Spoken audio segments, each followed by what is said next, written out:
Loyalty test, c'est vraiment le loyalty test le plus dingue que j'ai vu. La jeune fille métisse que vous voyez là a décidé de faire un loyalty test à son copain parce qu'il a deux téléphones. Elle a découvert un deuxième téléphone et elle comprend pas pourquoi parce que ok, elle sait que son copain c'est un dispensaire, vous voyez ce que je veux dire, il vend de la Mary Jane, tout un tas de pilules, etc., etc. Ok, on a compris. Mais elle ne comprend pas pourquoi elle a un deuxième téléphone. Donc elle l'a confronté, elle lui a demandé mais c'est quoi ce deuxième téléphone, à quoi il te sert. Et il lui a dit non, il n'est pas à moi, il est à un ami. Et elle s'est dit c'est quand même chelou, c'est bizarre, c'est pas convaincant. Donc elle a décidé de faire un loyalty test. Ils ont mis en place un scénario avec l'équipe en question qui fait les loyalty tests. Et ils ont décidé, la fille brune avec les longs cheveux, que ce sera la séductrice. Et du coup, elle, en fait, elle devait faire semblant de demander au petit copain qui a le dispensaire ambulant de produits pour les gens qui aiment monter au 7e ciel, voir le Nirvana, qu'elle allait organiser une fête parce qu'elle venait d'acheter une super belle maison luxueuse, etc. Et du coup, elle a besoin de... comment on appelle ça? Elle a besoin de pilules, de farine, enfin pas de farine, mais de Mary Jane, de tout un de speed, de tout un tas de trucs pour la fête. Il a dit ok, donc il est venu avec tous ses produits. Et pendant ça, elle était censée le séduire en se faisant passer pour une modèle OnlyFans qui a besoin de faire des photos, etc. Et lui aussi, apparemment, il fait un peu de photos par-ci par-là aussi pour un peu arrondir les fins de mois. Mais il y a eu un autre enjeu, c'est qu'ils ont décidé de faire venir aussi un faux colocataire qui lui aussi veut des produits pour encore plus le pousser dans ses retranchements. Parce que l'objectif de ce loyalty test, c'était de savoir qu'est-ce qu'il y avait dans ce téléphone. Alors ils ont fait tout ce bins, et pendant, ça c'est la partie surtout la plus intéressante, qu'il était avec la fausse fille de OnlyFans qui fait sa soirée parce qu'elle vient d'acheter une maison, la séductrice, ben, elle l'a un peu aguiché, ils ont grave flirté et il est clairement tombé dans le piège parce que, bien sûr, durant le flirt, je résume, elle lui a demandé s'il a une petite amie. Il lui a dit je n'ai pas de petite amie. Elle lui a dit plusieurs fois bah on dirait pas, moi je crois pas que tu es célibataire, tu m'as pas l'air d'être célibataire. Il lui a dit non, non, j'ai pas de petite amie, rien de sérieux. Toutes celles avec qui je sors, c'est des folles. Pas de soucis, je viendrai à ta soirée. Pas de soucis. Parce qu'elle lui a dit si tu viens à cette soirée, en plus de me faire des photos, on pourra faire plus si affinité. Je suis un modèle OnlyFans, j'aime bien ton énergie, ta vibe, on va se lâcher, on va se faire plaisir. Et il a dit oui, oui, oui, oui, oui. Donc déjà, la petite métisse là, elle était dégoûtée parce qu'elle réalise en fait que quand elle se dit c'est mon petit copain, on est ensemble, lui en fait, elle est pas sur ses côtes quoi. Ensuite, quand le colocataire vient, bon, j'ai pas mis sa photo, lui aussi il le travaille pour le pousser plus dans ses retranchements. Et il lui dit genre, oui, à cette soirée, il y aura de belles latinas, il y aura de belles femmes noires, il y aura de belles femmes comme ci, comme ci, comme ça. Et tu pourras faire ce que tu veux, tu pourras et vendre, gagner de l'argent, et te faire plaisir en boum boum toute la nuit. Et il est super motivé, il est super chaud, il est monstre motivé. Et le colocataire, faux colocataire, lui redemande est-ce que tu as une petite copine. Il dit non, je suis célibataire, je suis célibataire. Il dit t'es sûr et tout et tout. Non, je suis célibataire. Maintenant, ils arrivent sur ce téléphone parce que, un, il a donné son numéro et visiblement le téléphone caché, c'est ce numéro qu'il a donné à la fausse séductrice, à la séductrice, et il a donné d'eux-mêmes ce numéro de téléphone. Voilà. Et ça a confirmé ce que la métisse, elle pensait, que en fait, pendant que lui, il vend ses produits, il a d'autres go, d'autres copines, il fait d'autres trucs bizarres. Et ça se trouve même parfois, peut-être il fait des trucs avec ses clientes, comme ça elles n'ont pas à lui payer, etc. Après, il faut savoir que dans ce genre de milieu-là, au point où on en est, tout est permis en fait. Et c'est là où elle en peut plus, elle pète un plomb. Parce que on lui a demandé quand même à la métisse jusqu'où tu veux que la séductrice elle aille. L'objectif c'est pas non plus de te blesser, de te faire souffrir. Et elle était là, ouais, mais moi je veux vraiment savoir la vérité. Franchement, je sais que ça va me faire mal, ça va m'énerver, mais je veux vraiment savoir la vérité. Et ils étaient prêts à aller jusqu'à la soirée, voir ce qui se passe. Mais je crois que elle s'est dit, ouais, mais déjà, ça fait 2 fois qu'il dit qu'il n'a pas de petite copine.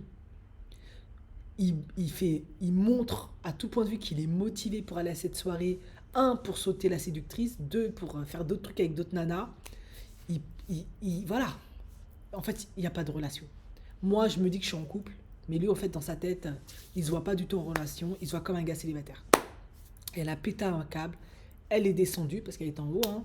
Elle est partie le confronter, il était choqué, il était étonné, qu'est-ce que tu fais là?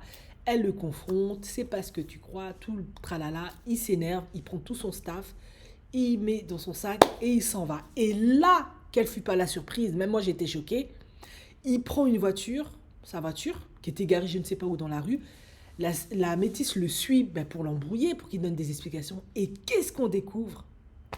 Qu'il y a une autre fille dans la voiture. Et elle lui dit, mais t'es qui toi? Je suis sa copine. Non, c'est moi sa copine. Ah non, c'est moi sa copine. Et qu'est-ce qu'il fait? Il démarre et il laisse la métisse avec tous les producteurs de l'émission en plan et il démarre en trompe avec la fille qui était à côté de lui, qui était une brune avec des longs cheveux. Ils ont caché son visage, bien sûr, parce que... Waouh! Vraiment, j'étais choquée. Voilà.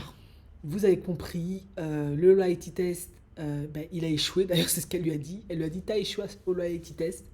Cet homme n'est clairement pas sérieux. Il a plein de nanas partout. Il saute qui il veut quand il veut. Et en fait, voilà.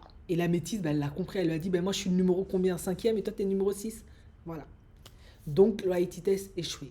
Alors, qu'est-ce qu'il faut retenir de ça, finalement? Je pense que vous l'avez compris.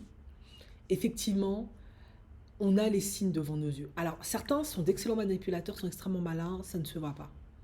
Mais en l'occurrence, quand tu grilles 2 téléphones et qu'il n'y a pas lieu d'avoir 2 téléphones, c'est vrai que c'est bizarre. Et elle a suivi son intuition et elle a eu sa réponse. En fait, c'est un homme qui n'a aucune attache, ne se sent dans aucune relation et il a plein de copines partout, à tout va, etc.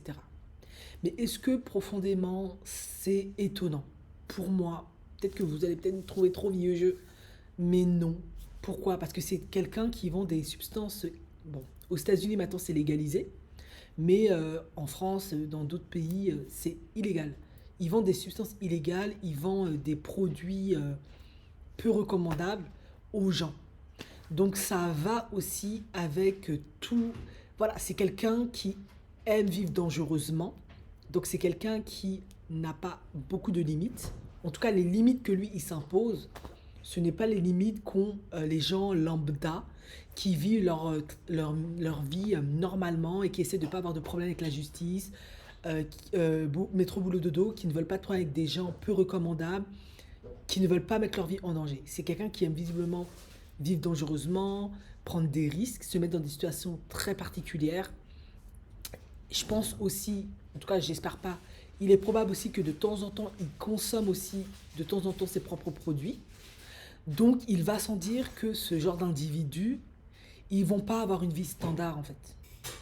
Donc moi, est-ce que j'ai été surpris qu'il soit infidèle, qu'il ait plein de copines, qu'il soit motivé pour aller voir des filles de OnlyFans ou qu'il fasse des soirées bizarres?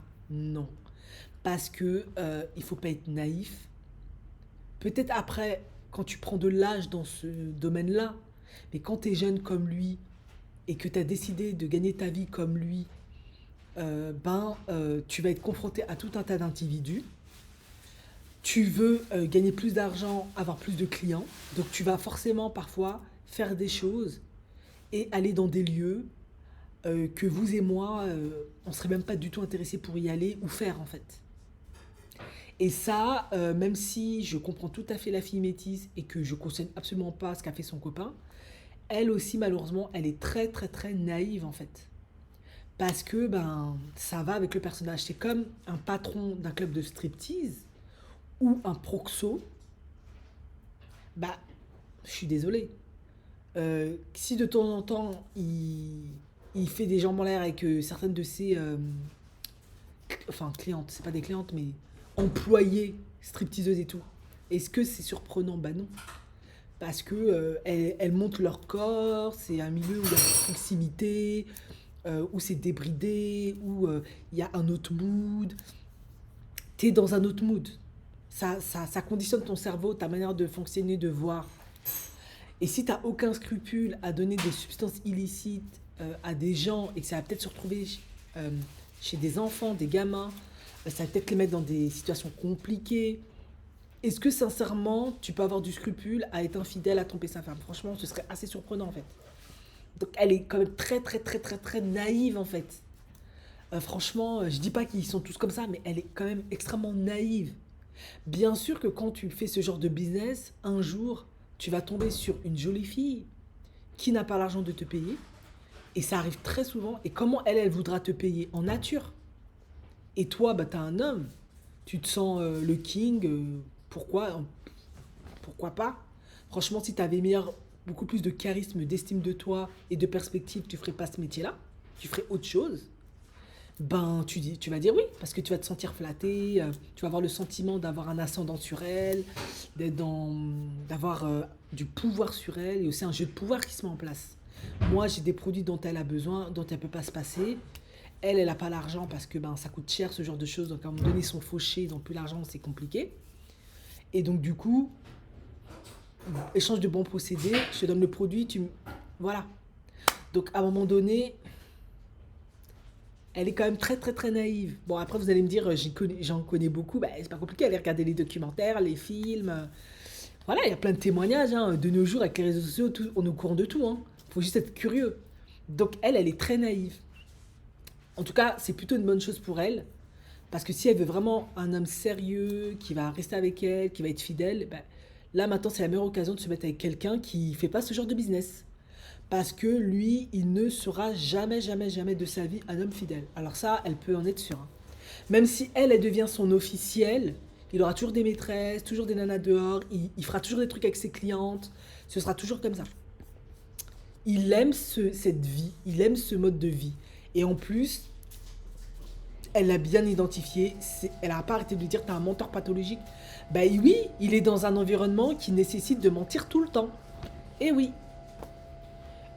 c'est une limite hors la loi, donc il va tout le temps mentir. Il y a quand même pas mal de sociopathie aussi dans le personnage. Ça va sans dire. Voilà. Donc bah voilà, hein, les filles, si vous voulez des gars sérieux, bah, prenez pas ce type d'homme. Il y a plein d'autres hommes qui font des trucs très bien, qui sont très bien. Et puis voilà. En plus, il met ta vie en danger.